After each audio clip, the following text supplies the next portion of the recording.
안녕하세요. 생명의 빛 광성교회 이춘태 목사입니다. 저는 유튜브 예배를 드리지 않고 있다가 코로나 때문에 어쩔 수 없이 유튜브 방송을 시작하게 되었습니다. 그런데 처음에 저희 교회는 방송 장비도 없었고 또 방송을 송출할 만한 인력도 그렇게 많지 않았습니다. 그런데 저희 교회에 의대를 졸업한 형제님이 한 분 계셨는데 교회 상황을 알고 방송팀을 위하여 인턴 과정을 포기하고 1년간 섬기기로 하였습니다. 또 한 형제가 있는데 아이돌 스타 공연장에서 영상을 송출하는 일을 하는 분입니다. 그런데 코로나 상황으로 인하여 공연이 다 취소되고 일을 할 수 없는 상황이 되자 그분이 교회를 위하여 시간을 내어 봉사를 하기로 해 주셨습니다. 심지어 본인이 사용하고 있던 고가의 촬영 장비들을 사용할 수 있도록, 무료로 사용할 수 있도록 교회를 위하여 내어놓아 저희가 아주 높은 수준의 유튜브 설교 방송을 내보낼 수 있는 상황이 되어버렸습니다. 저는 이 일을 보면서 우리의 필요에 즉각적으로 응답하시는 하나님을 저 자신이 다시 한 번 더 깨닫게 되는 계기가 되었어요. 여러분, 우리 하나님은 우리의 필요를 아십니다. 우리 하나님은 그 필요를 즉각적으로 채워주시는 놀라운 분이십니다. 혹 지금 여러분이 필요한 일들이 있으시고 하나님의 도우심이 필요합니까? 주님을 부르십시오. 주님의 손길이 여러분과 함께 하실 것입니다. 오늘 그 같은 은혜가 있기를 축복합니다. 괴롭힘을 당할 때 시편 129편 2절. 그들이 내가 어릴 때부터 여러 번 나를 괴롭혔으나 나를 이기지 못하였도다.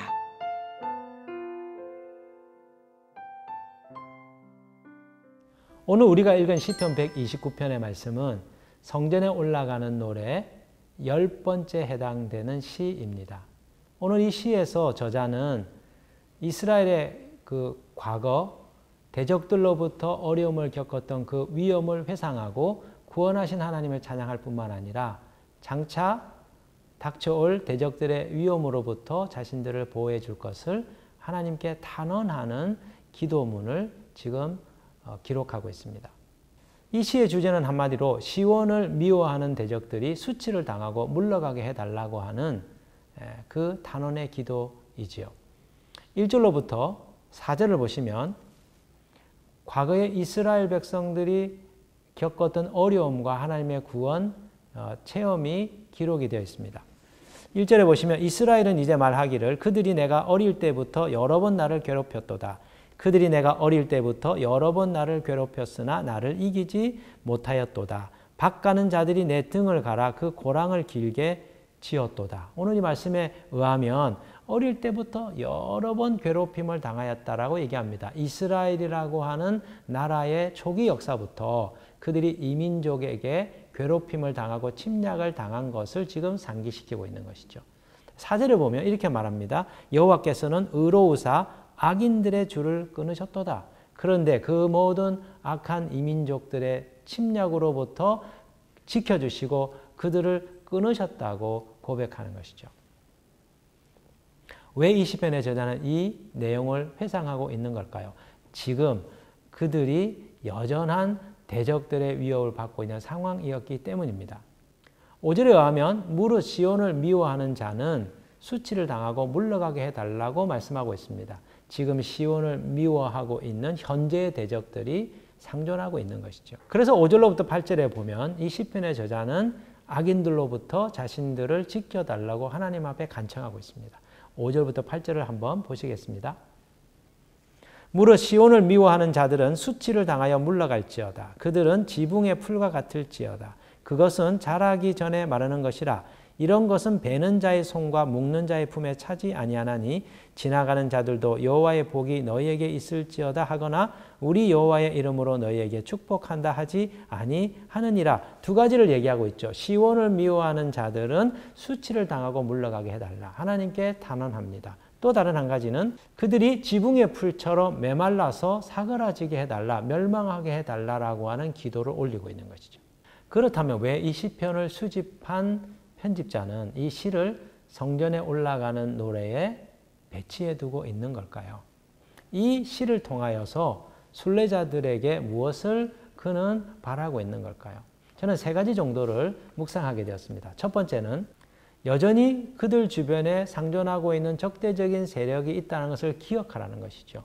내가 지금 어려움에 처하여 있다는 것을 기억하고 긴장하면서 믿음의 삶을 살라는 것입니다. 두 번째는 그런 위험 속에서도 승리를 지켜주시고 자신들을 보호해 주신 하나님을 기억하라는 것입니다. 그들이 결코 자신들을 이길 수 없다는 그 위험으로부터 자기들은 보호될 거라고 하는 이 확신 속에 거하라는 것이죠. 세 번째는 원수들로 인한 그 고통과 괴로움 그리고 그 탄압 속에서 하늘에 계신 하나님을 향하여 토로하고 단언하는 기도를 끝까지 포기하지 말라고 하는 격려와 도전의 메시지를 주고 싶은 것입니다. 여러분, 우리의 삶은 어떻습니까? 이 시편의 저자처럼 우리도 적대적인 사람들 가운데서 살고 있습니다.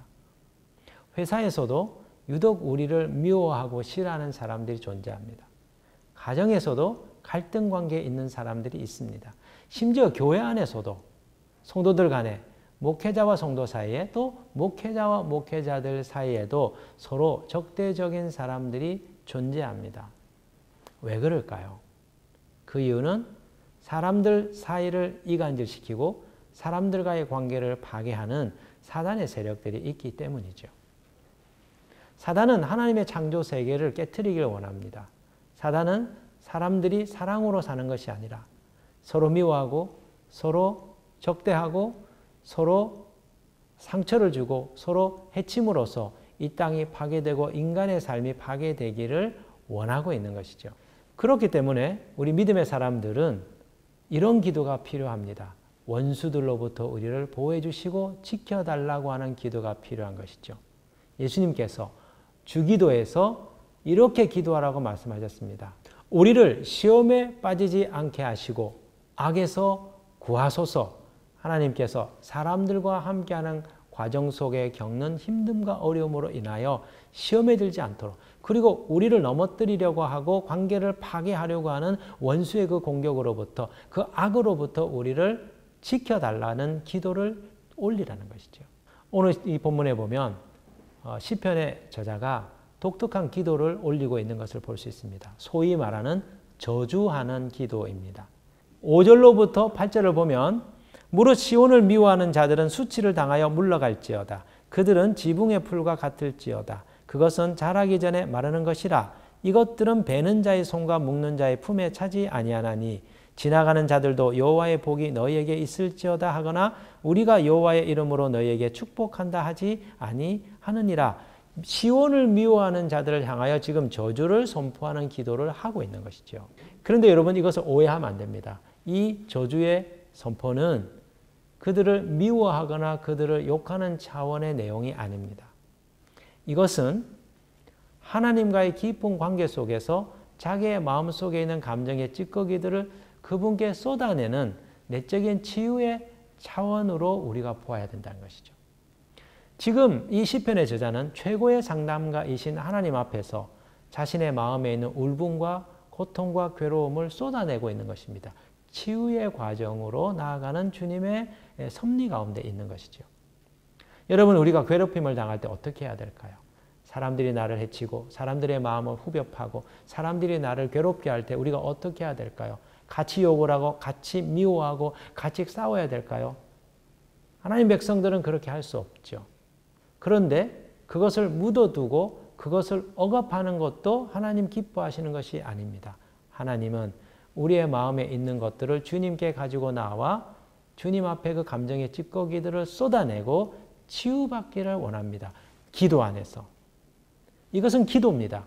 기도 안에서 내 마음에 힘든 것들을 토로하는 것이죠.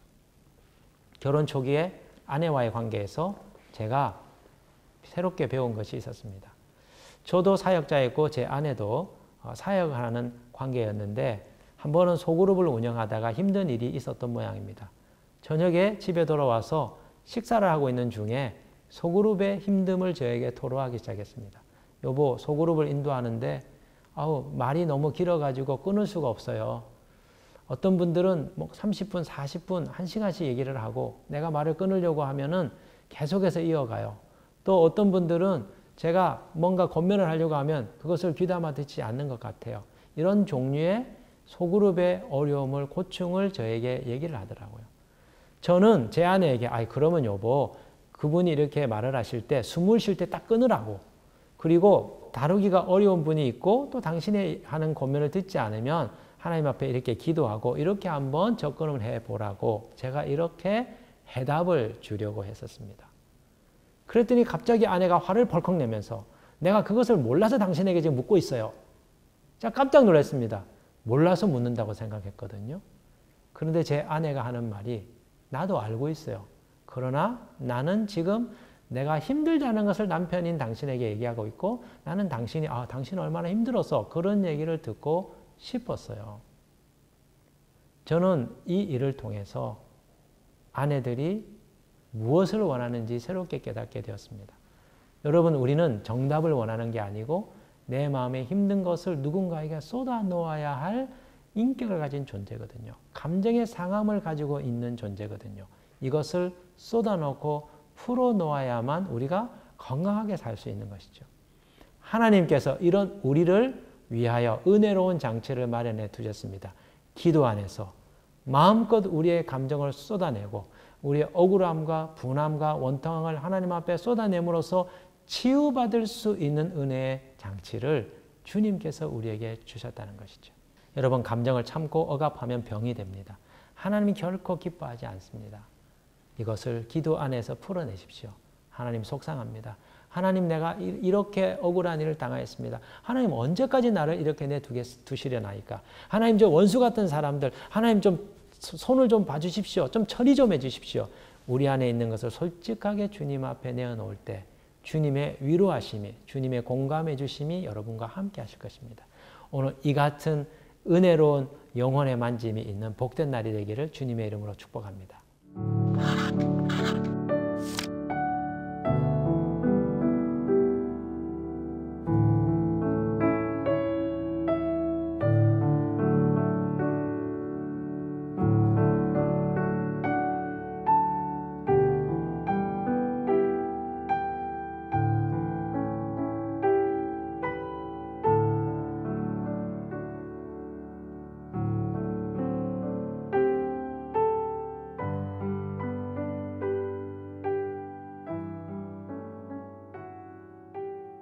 오늘 주신 말씀을 가지고 함께 기도하겠습니다.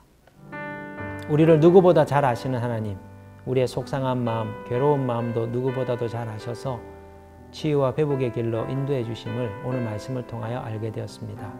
주님, 우리가 쏟아낼 때 만져주시고 치유해 주소서. 괴롭힘을 당하고 악인들에게 휘둘립니다.